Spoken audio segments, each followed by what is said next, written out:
Hello students. आज जो हम टॉपिक देख रहे हैं वो है महासागरीय जल का तापक्रम। आप देखेंगे टेम्परेचर कहीं पर ज़्यादा है, कहीं पर कम है। धाराएं, ठंडी धाराएं, गर्म धाराएं, आपने नाम सुना होगा। तो वो टेम्परेचर चेंज कर देती हैं। तो आपका जो महासागरीय जल है उसका तापक्रम किस वजह से अलग अलग जगह का अलग अलग रहता है। दैनिक तापांतर महासागरीय जल की सतह का औसत दैनिक तापांतर जो है वो नगण्य होता है, लगभग 1 डिग्री सेल्सियस के। सामान्य रूप से उच्चतम तापक्रम 2 बजे सायकाल तथा न्यूनतम तापमान 5 बजे प्रातःकाल अंकित किया जाता है और निम्न अक्षांशों पर दैनिक तापांतर 0.30 डिग्री सेल्सियस होता है, सेंटीग्रेड होता है और तथा उच्च अक्षांशों पर 0.2 डिग्री से 0.3 डिग्री सेंटीग्रेड तक रहता है। तो ये आपका जो तापांतर है उसमें जो डिफरेंस है दैनिक तापांतर में वो ज़्यादा नहीं है, लेकिन वार्षिक तापांतर इसमें डिफरेंस आपको आएगा। उच्चतम वार्षिक तापक्रम अगस्त में, न्यूनतम तापमान फरवरी के महीने में अंकित किया जाता है। तो यहाँ 10 डिग्री फ़ारेनहाइट तक तापांतर, ये जो डिफरेंस है वो तापक्रम का डिफरेंस आपको देखने को मिलेगा। तापक्रम का वितरण सतह के जल का तापक्रम तथा उसकी गहराई का तापक्रम, है ना। सतह का जो जल है उसका तापमान अलग होगा, गहराई में जो जल तापमान है उसका अलग होगा। तो ये तापक्रम अलग अलग क्यों पाया जा रहा है महासागर में, ये किस कारण से तापमान में, एक जगह के तापमान में दूसरी जगह के तापमान में डिफरेंस आ जाता है। यानी वेरिफिकेशन, वन प्लेस टेम्परेचर जो है उसका अदर प्लेस टेम्परेचर। आप ये देखिए बॉम्बे के कोस्ट पे जो तापमान है वो आपको चेन्नई के कोस्ट वाले सागर पे नहीं मिलेगा, तो उस सागर में टेम्परेचर अलग है। तो ये अलग अलग क्यों है, इसमें क्या क्या रीजंस हैं। उसमें पहला रीज़न है जो इस वितरण को, तापक्रम के वितरण को प्रभावित करते हैं, उसमें पहला है अक्षांश। देखिए भूमध्य रेखा के उत्तर दक्षिण में अर्थात ध्रुवों की ओर जाने पर सतही जल का तापक्रम धीरे शनि शनि घटने लगता है। भूमध्य रेखा से 40 डिग्री उत्तर तथा 40 डिग्री दक्षिणी अक्षांशों के मध्य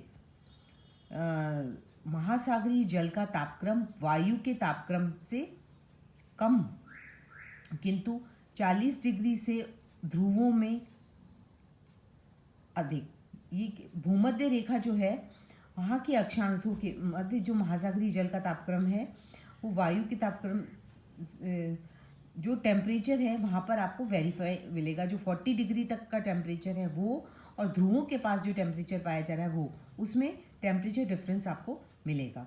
जल तथा स्थल के वितरण में असमानता, ये तापक्रम में क्योंकि जल और स्थल के वितरण में असमानता होने से अलग अलग जगह का तापमान अलग अलग, इसमें असमानता पाई जाती है। गर्म स्थल के संपर्क में आने के कारण महासागर अधिक ऊष्मा वाले होते हैं। उत्तरी गोलार्ध में महासागरों का तापक्रम दक्षिणी गोलार्ध की अपेक्षा अधिक रहता है। इसका मेन कारण यही है क्योंकि अगर आसपास स्थल गर्म है, जैसे डेजर्ट वाला एरिया है, उसके पास कोई सागर पड़ गया तो वो गर्म ही होगा निश्चित तौर पे, क्योंकि वहाँ से स्थल से गर्म हवाएं चलेंगी जो सागर को गर्म कर देंगी। तो ये टेम्परेचर वेरिएशन आपको दिखाई देगा। प्रचलित पवन, हवाओं की दिशा में सागरीय तापक्रम पर पर्याप्त प्रभाव होता है। हवाओं की दिशा में सागरीय तापक्रम पर पर्याप्त प्रभाव आपको देखने को मिलेगा। जब स्थल से सागर की ओर हवाएं चलती हैं तो अपने साथ तट से सागर के गर्म जल को सागर की ओर बहाकर ले जाती हैं। उनकी स्थानापूर्ति के लिए नीचे से ठंडा जल ऊपर आ जाता है, जिस कारण वहाँ का तापक्रम कम हो जाता है। इसके विपरीत जहाँ हवाएं तट की ओर चलती हैं वहाँ तट के पास गर्म जल राशि एकत्रित हो जाती है, जिस कारण तापक्रम बढ़ जाते हैं। तो ये डिफरेंस प्रचलित हवाएं, ये भी एक इम्पॉर्टेंट फैक्टर है। चौथा जो फैक्टर है वो है सागरीय धाराएं। सागरीय धाराओं में क्या है, जैसे कई सागरीय धाराएं हैं वो ठंडी सागरीय धाराएं हैं जो वहाँ तापक्रम को नियंत्रित करती हैं।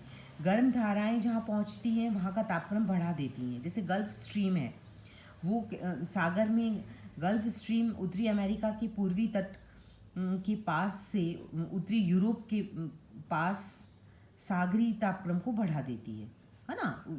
यहाँ पर भी सागरी तापक्रम को बढ़ा रही है उत्तरी अमेरिका के यहाँ, और उत्तरी पश्चिमी यूरोप में भी सागरी तापमान को बढ़ा रही है।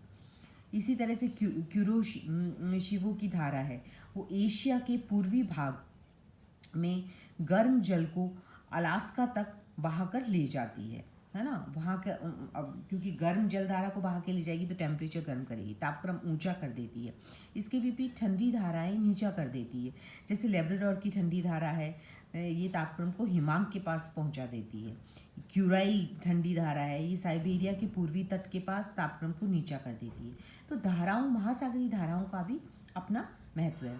अन्य कारक में आपका आ जाएगा सागरीय कटक के कारण दोनों तापक्रम में डिफरेंस आपको देखने को मिलेगा। कई बार स्थानीय मौसम की वजह से तापमान में डिफरेंस है, जैसे तूफान, चक्रवात, हरिकेन, ये सब आने से डिफरेंस आ जाएगा आपके समुद्र में भी, टेम्परेचर डिफरेंस। इसी तरह से सागर की स्थिति तथा आकार का सागरीय तापक्रम के वितरण में बहुत अधिक महत्व है। तो ये सारा डिफरेंसेस आपको देखने को मिलेंगे।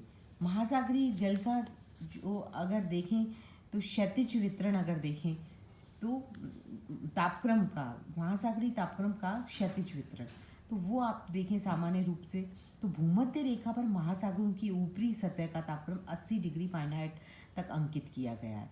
इसके बाद उत्तर तथा दक्षिण में जाने पर तापक्रम में गिरावट आती जाती है और शनि शनि तापक्रम आपका कम होता जाता है। तो ये हमारा एक टेम्परेचर वाला टॉपिक कंप्लीट हो गया। Till next time, good bye, thank you.